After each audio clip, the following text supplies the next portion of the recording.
Hello dear student, lecture number 8 में हम पढ़ने वाले हैं obtain the equation of electric energy of a single charge. देखो, electric energy of a single charge, तो सिंगल चार्ज मतलब वही कंसेप्ट है जो चैप्टर के जब स्टार्टिंग हुआ उससे पहले हमने एक कंसेप्ट आपको बताया था कि यूनिट पॉजिटिव चार्ज को हम इलेक्ट्रिक फील्ड के अगेंस्ट में लेके आते हैं और उसके अगेंस्ट में वर्कआउट करवाते हैं, ठीक है ना। तो वो जो वर्कआउट होता है, ठीक है, वो किस फॉर्म में यूज होता है? तो work done by this unit positive charge is given by the formula W is equal to Q into V। अभी जो ए वर्क डन हो रहा है वो एज अ पोटेंशियल एनर्जी के फॉर्म में वो इसमें स्टोर हो रहा है। That's why we can write U here by Q into V। But अगर कोई रेफरेंस लेते हैं हम, अगर R वेक्टर के रिलेटेड अगर कोई रेफरेंस लेते हैं तो इस फॉर्मूला को हम ऐसे भी लिख सकते हैं, U of R vector is equal to Q and V of R vector. Clear? तो ये जो आपको मिला है उसमें इलेक्ट्रिक एनर्जी के फॉर्म में ये वर्क डन हो रहा है, ठीक है।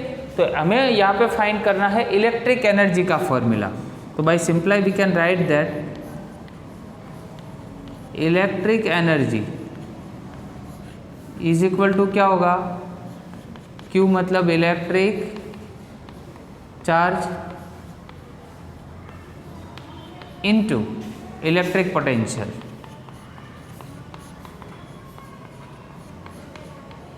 ठीक है, तो जो अपना फॉर्मूला था उस फॉर्मूला को हमने आगे बढ़ाया इसमें।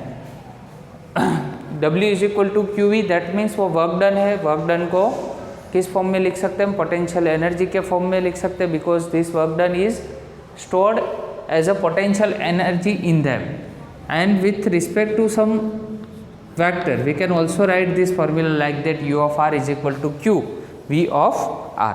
क्लियर? चलो, तो नेक्स्ट क्वेश्चन है हमारा, define a electron volt and convert it into the joule unit. देखो, वैसे तो एक क्वेश्चन नहीं बोल सकते, one kind of MCQ and दूसरा एक रिलेशन जो है इलेक्ट्रॉन वोल्ट और जूल के बीच में, ठीक है, तो वो हमें इस क्वेश्चन में देखना है। तो इलेक्ट्रॉन वोल्ट की डेफिनेशन क्या है? तो देखो, if an electron with a charge, electron पे चार्ज कितना होता है? 1.6 into 10⁻⁻19 coulomb is accelerated potential by a potential difference 1 volt। उसमें पोटेंशियल डिफरेंस कितना होता है? 1 वोल्ट का। It would gain the energy, वो कितनी एनर्जी गेन करेगा? अगर मान लो कि कोई इलेक्ट्रॉन है, उसके ऊपर 1.6 इंटू 10⁻⁻19 कूलम का चार्ज है, ठीक है, it is accelerated potential bye a potential difference. उसमें पोटेंशियल डिफरेंस 1 वोल्ट के पोटेंशियल डिफरेंस में वो एक्सेलरेट हो रहा है, तो कितनी एनर्जी वो गेन करेगा? गेन करेगा Q इंटू डेल्टा V जितनी energy. That's why Q is what?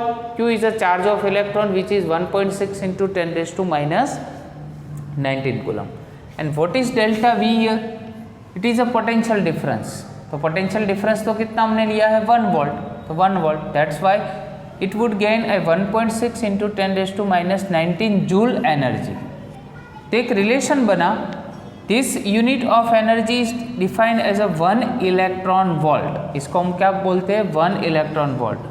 तो 1 electron volt is equal to कितना जूल एनर्जी हुआ? 1.6 इंटू 10⁻⁻19। तो ये रिलेशन बना, याद रखना, 1 electron volt is equal to 1.6 into 10⁻⁻19 joule. If we reverse this value, 1 joule is equal to how many electron volt? It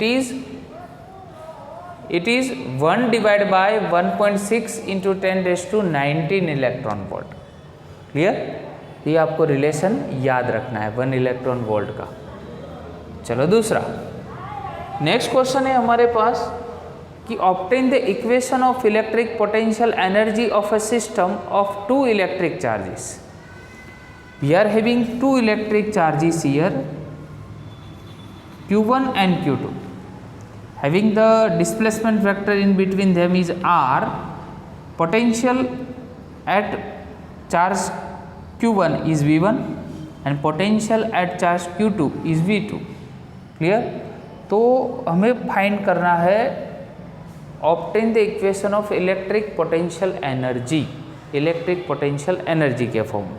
चलो, तो फर्स्ट जो एनर्जी है वो वर्क के फॉर्म में स्टोर होगी। कितनी एनर्जी होगी? तो यहाँ पे सबसे फर्स्ट लिखते हैं energy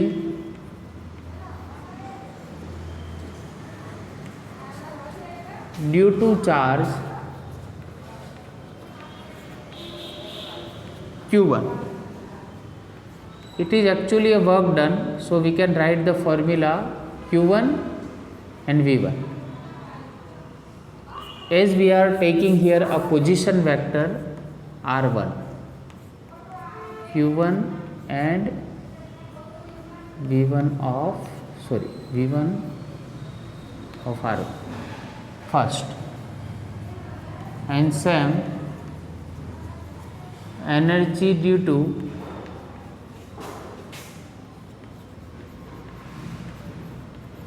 charge Q2, W2 of R2, Q2 here, and potential V2 and R2. Clear? तो दो एनर्जी जो है वो वर्क के फॉर्म में तो यहाँ पे आपको मिल गई। अभी जो टोटल थर्ड वर्क डन है वो कैसे होगा? तो work done on Q2 against the field due to Q1,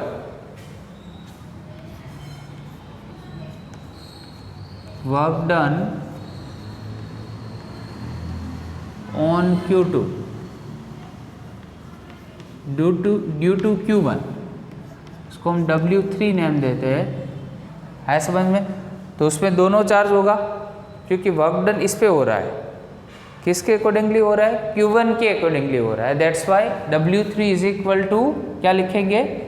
तो जो हमारा फॉर्मूला है उसमें Q1 Q2 divide by R था, ठीक है? K Q1 Q2 divide by R, K Q1 Q2 divide by R। But यहाँ पे अपने पोजिशन वेक्टर क्या लेंगे?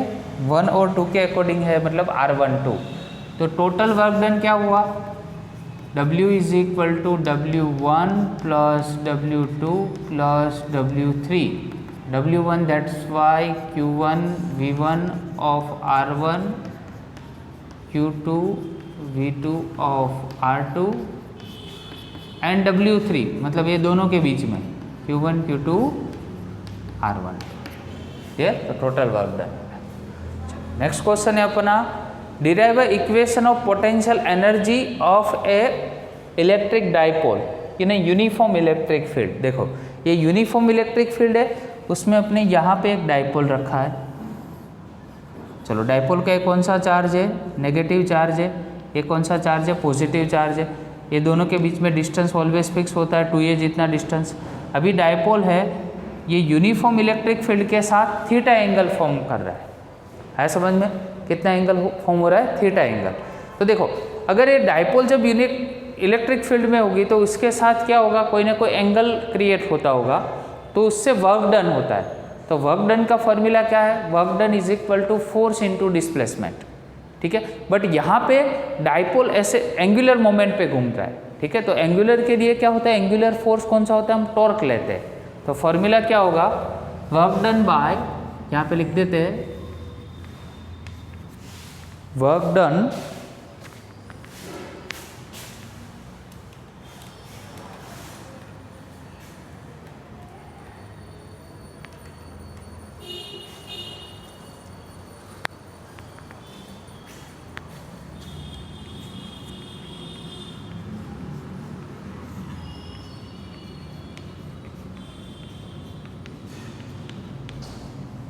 Electric dipole. चलो, तो delta W tau into D theta, force into displacement, ठीक है? चलो, अभी टॉर्क का फॉर्मूला आप जानते हो, P साइन थीटा था, याद करो, चैप्टर नंबर फर्स्ट, ठीक है? तो अगर टोटल वर्क डन हमें लेना है तो क्या करना पड़ेगा? इंटीग्रेशन।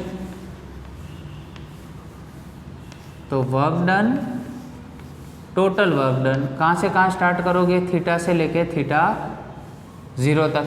क्लियर। तो इनिशियल एंगल है वो अपने यहाँ पे कौन सा लिया है, थीटा लिया है, बट अगर आपको उसको रिप्लेस करना हो तो भी कर सकते हो। यहाँ पे थीटा 0 कर दो और यहाँ पे थीटा लिखो क्योंकि इनिशियल है, तो यहाँ पे एक्चुअल में ये कन्वीनियंट रहेगा, तो यहाँ पे थीटा नॉट लिखते हैं। चलो यहाँ पे हो गया थीटा नॉट थीटा, ये हो गया P E sine theta into D theta. चलो पी ई को निकाल लो कॉमन। चलो इंटीग्रेशन किसका होगा, साइन का। साइन का इंटीग्रेशन होता है माइनस कोस, ये थीटा नॉट और थीटा। आया समझ में। चलो पहले कौन सी वैल्यू रखेंगे, अपर लिमिट, तो थीटा के रिप्लेस में थीटा ही होगा। अभी लोअर लिमिट रखो तो माइनस माइनस प्लस और एक कॉस थीटा नॉट हो जाएगा। आया समझ में। चलो तो ये जो दो वैल्यू आपको यहाँ पे मिली, आपने थीटा रखा उसके बाद थीटा नॉट की वैल्यू रखी, तो जो थीटा की वैल्यू है, ठीक है, उसमें हम रिप्लेस कर सकते हैं। थीटा नॉट जो है वो आगे लिख सकते, तो यही फॉर्मूला में पी ई और ये हो गया कॉस थीटा नॉट और माइनस कॉस थीटा। अभी याद रखो इनिशियली जो होता है वो डाइपोल ऑलवेज क्या होता है, यूनिफॉर्म इलेक्ट्रिक फील्ड से परपेंडिकुलर होता है।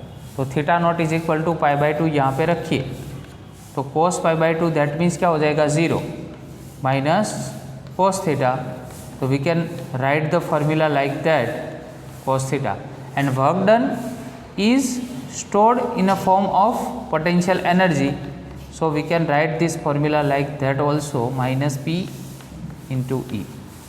Clear? Okay. इसके आगे का क्वेश्चन आप अपने आप कर सकते हो। कैसे, मान लो कि थीटा में इसमें 3 ऑप्शन लेते हैं। अगर थीटा इज इक्वल टू 0 है तो cos 0 की वैल्यू 1 होगी, मतलब माइनस पी मिलेगा एनर्जी। उसके बाद theta is equal to pi by 2 है तो cos पाई बाई 2 0 होगा, दैट्स वाई वहाँ पे कोई भी एनर्जी नहीं मिलेगी, पोटेंशियल एनर्जी 0 होगी।